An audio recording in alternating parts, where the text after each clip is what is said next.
Al filo de la semana. Análisis de temas nacionales e internacionales con un enfoque diferente.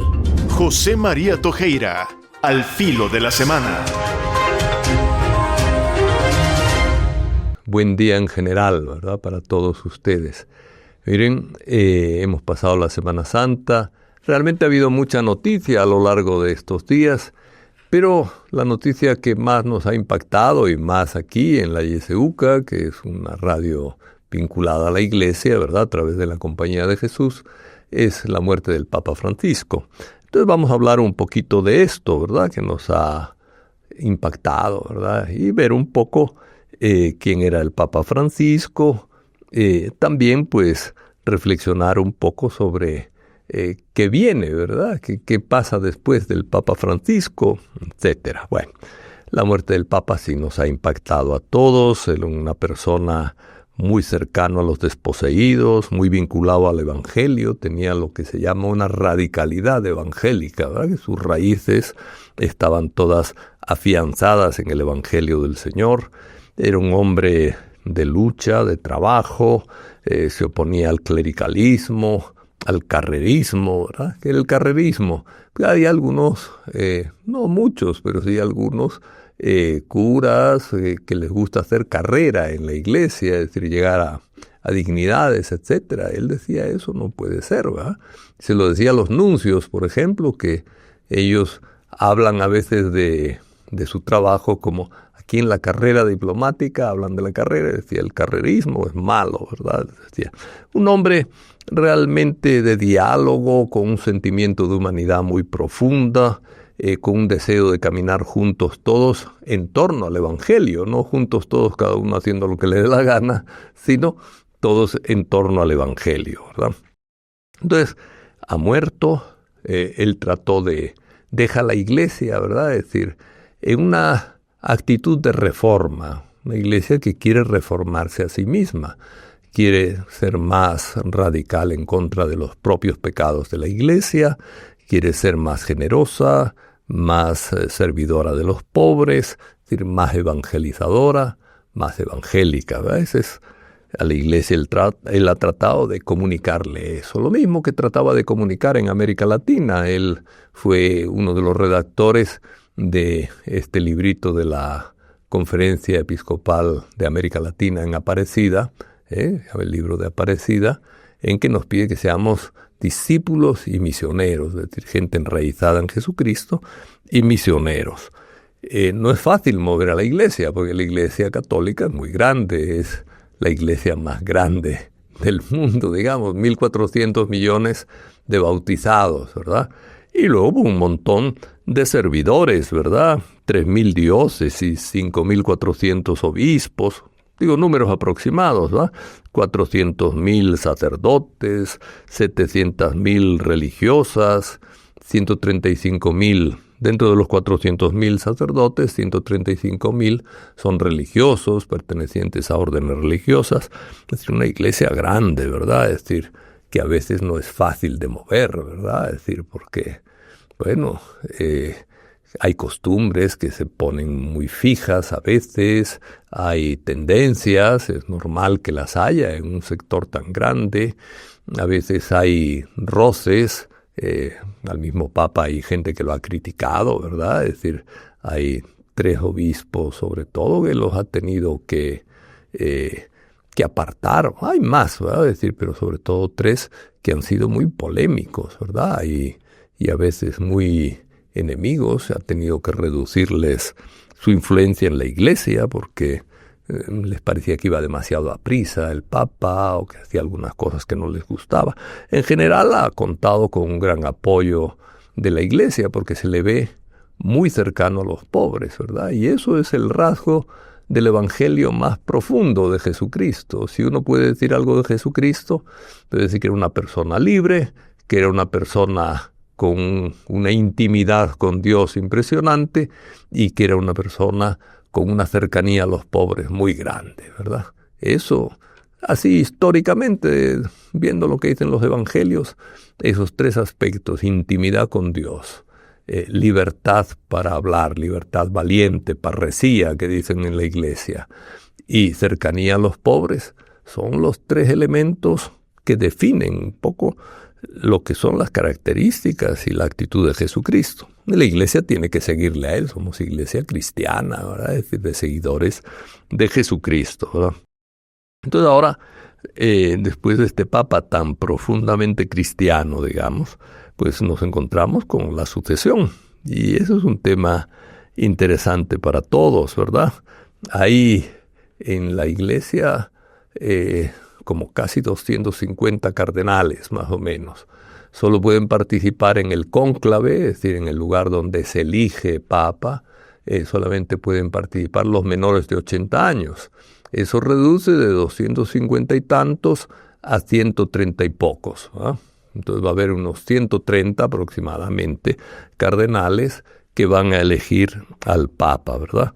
De América Latina, yo creo que somos el segundo sector, ¿verdad? Hay 50 y tantos de Europa, casi 60 de Europa por ahí, y 23 de América Latina. Después 14 de Norteamérica, de Asia, contando todo, ¿verdad? Andan también por los 20 más o menos, 18 de África y 4 de Oceanía, ¿verdad? Oceanía es Australia, Nueva Zelanda y algunas de las islas más que hay por ahí cerca, ¿verdad? Entonces, estos son los que van a elegir al Papa, ¿verdad? El Papa nos ha dejado una herencia muy hermosa, ¿verdad? Yo cito 3 documentos del Papa que son clave, ¿verdad? La alegría del Evangelio, Evangelii Gaudium se llama porque siempre los originales salen en la lengua oficial que es el latín de la Iglesia, ¿verdad? Y traducido a Evangelii Gaudium es el gozo, la alegría del Evangelio. La Laudato Si, que esta sale mezclada más bien sale en italiano antiguo, ¿verdad? Que es alabado seas, Laudato Si, ¿verdad? Y el Fratelli Tutti, que también está en italiano, las primeras palabras, que es hermanos todos, ¿verdad? Esos son 3 elementos fundamentales. El Evangelii Gaudium, la alegría que produce el Evangelio con su noticia de salvación y con su acercamiento a los pobres, a los que no tienen significado en este mundo y a los que la Iglesia debe dar significado en ese mundo. ¿Qué es dar significado? Devolver la dignidad a todas aquellas personas a las que se les ha arrebatado la dignidad. Y dárselo desde la conciencia de ser hijos, hijas de Dios, de ser personas que realmente tienen la misma dignidad que cualquier otra, ¿verdad? Siendo hijos de Dios, todos tenemos la misma dignidad. El Evangelii Gaudium es esa alegría de sabernos salvados por quien dio la vida por nosotros y nos ha devuelto la dignidad, la limpieza del pecado, etc. La Laudato Si es una encíclica, la primera que se escribe en la Iglesia Católica.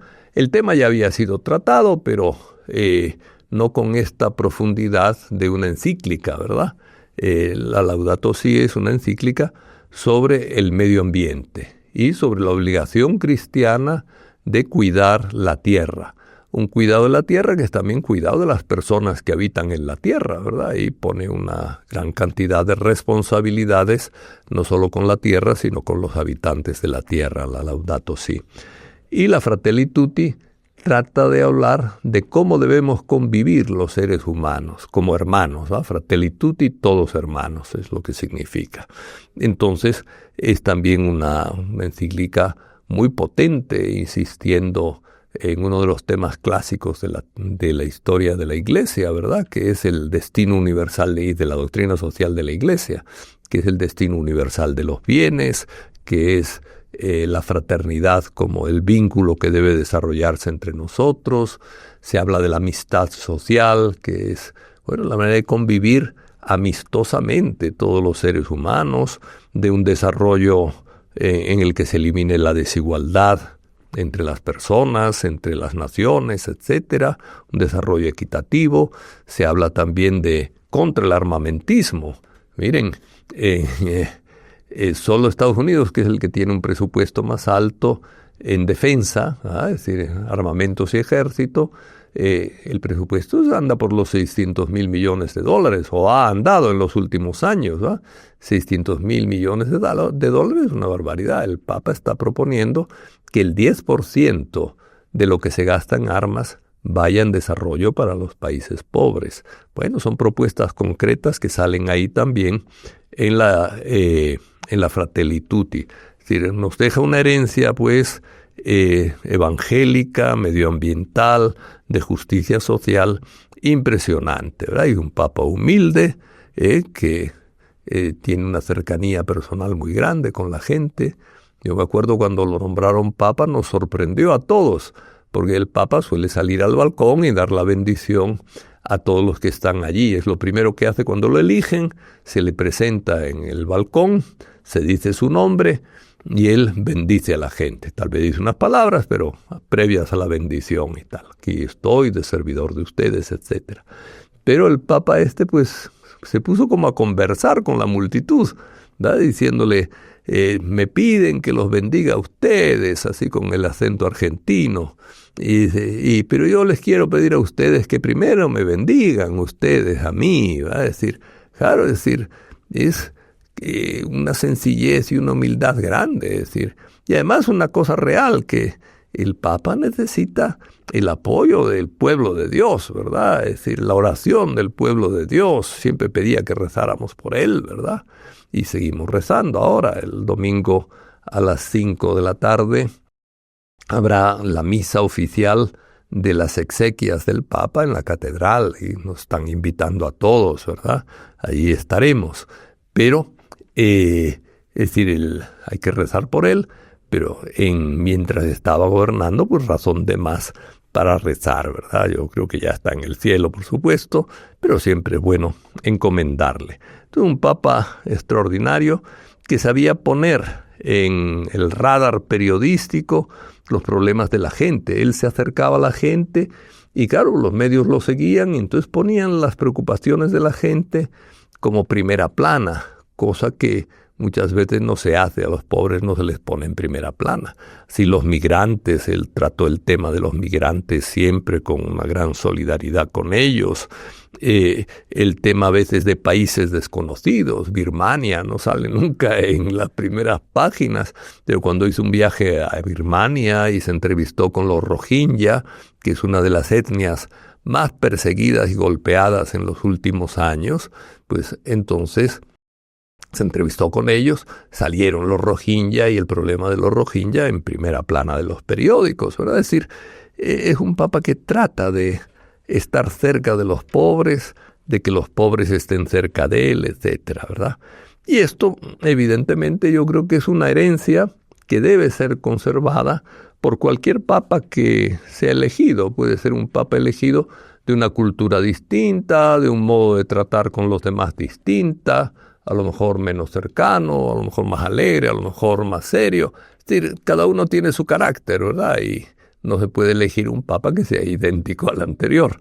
Pero lo fundamental, la cercanía a los pobres, la intimidad con Jesucristo, la libertad para denunciar el pecado estructural del mundo, eso tiene que tenerlo cualquier Papa que elijan, ¿verdad? Y eso es importante, rezar.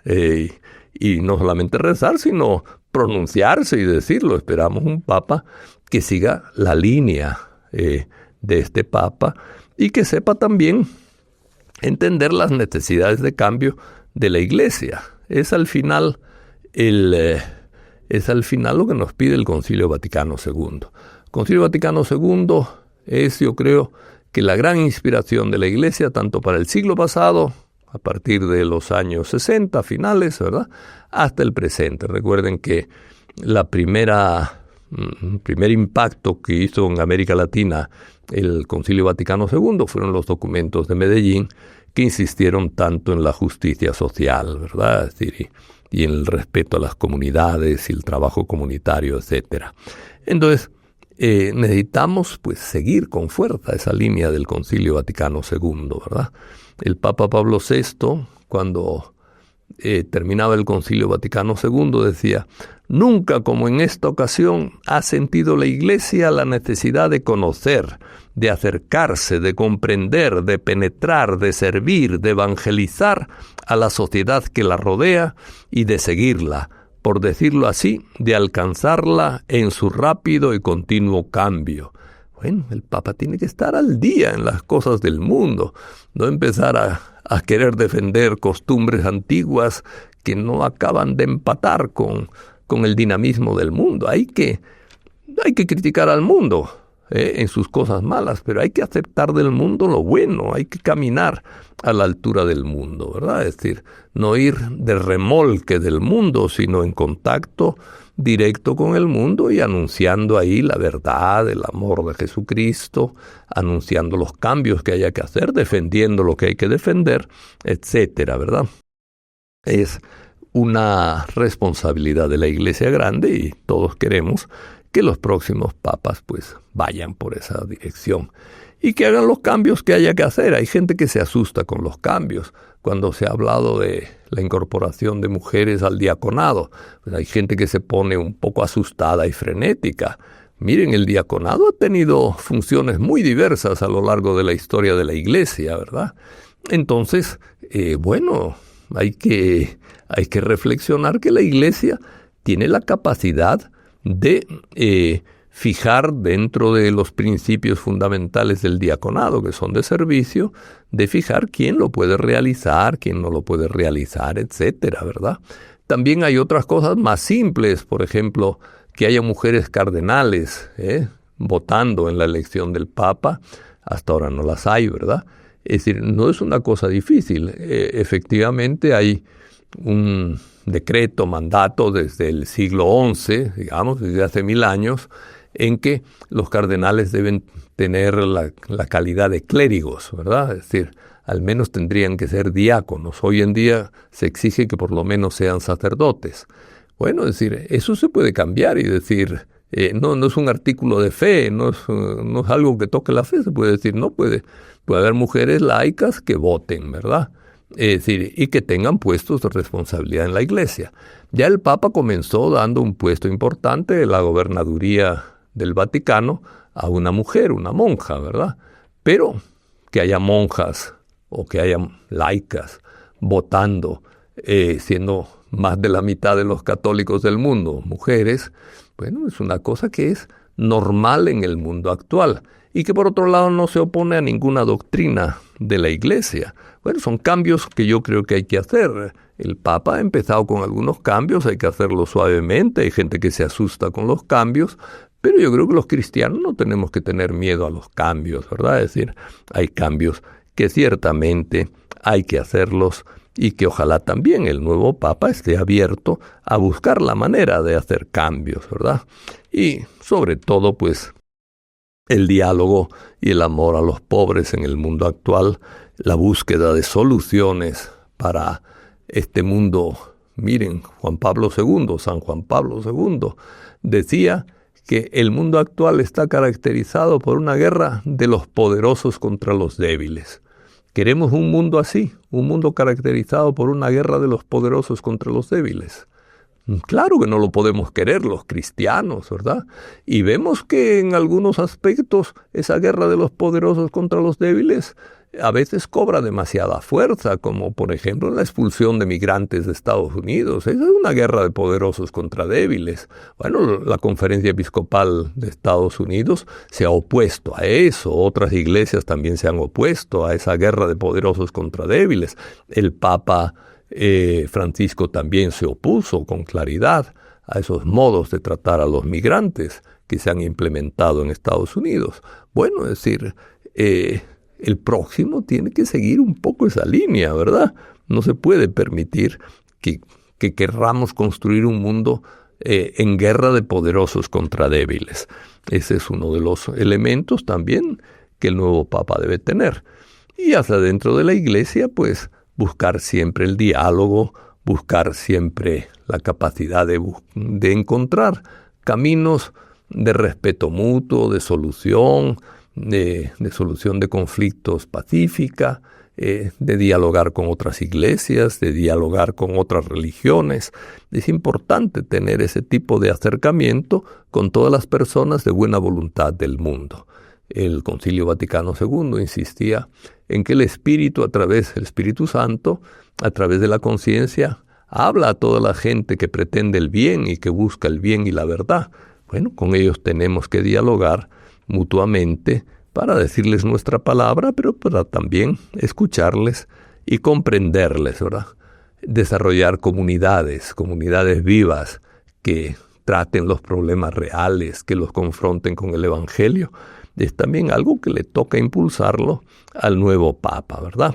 Entonces, pues vamos a terminar aquí diciendo que, Francisco nos deja un gran ejemplo, una gran trayectoria, pero también que a nosotros nos corresponde insistir como cristianos en que esas trayectorias, esos dinamismos, esas fuerzas sigan presentes en la Iglesia y sigan presentes en el nuevo Papa, que el Espíritu Santo ilumine a los cardenales para que hagan una buena elección y que siga ese dinamismo de reforma de la Iglesia, ese dinamismo de diálogo con el mundo, buscando la justicia, la paz, una nueva civilización. Juan Pablo II hablaba de civilización del amor, es decir, este Papa Francisco habla de la civilización de la amistad social y de la justicia. Bueno, este tipo de cambios, que el nuevo Papa los tenga y que los cardenales sepan elegir bien. Pues con esto nos despedimos por hoy. Hemos tratado este tema porque me parecía fundamental y en una radio vinculada a la Iglesia, una responsabilidad importante hablar tanto de el Papa que acaba de morir, como también hablar de las responsabilidades del nuevo Papa y de nuestra responsabilidad de también opinar y también de rezar para que el nuevo Papa sea un pontífice que siga la línea que mantuvo Francisco y que también viene de lejos de otros papas después del Concilio Vaticano II. Pues muchas gracias y nos vemos la próxima semana hablando ya de más problemas normalitos de aquí de El Salvador. Que pasen un buen fin de semana. Al filo de la semana.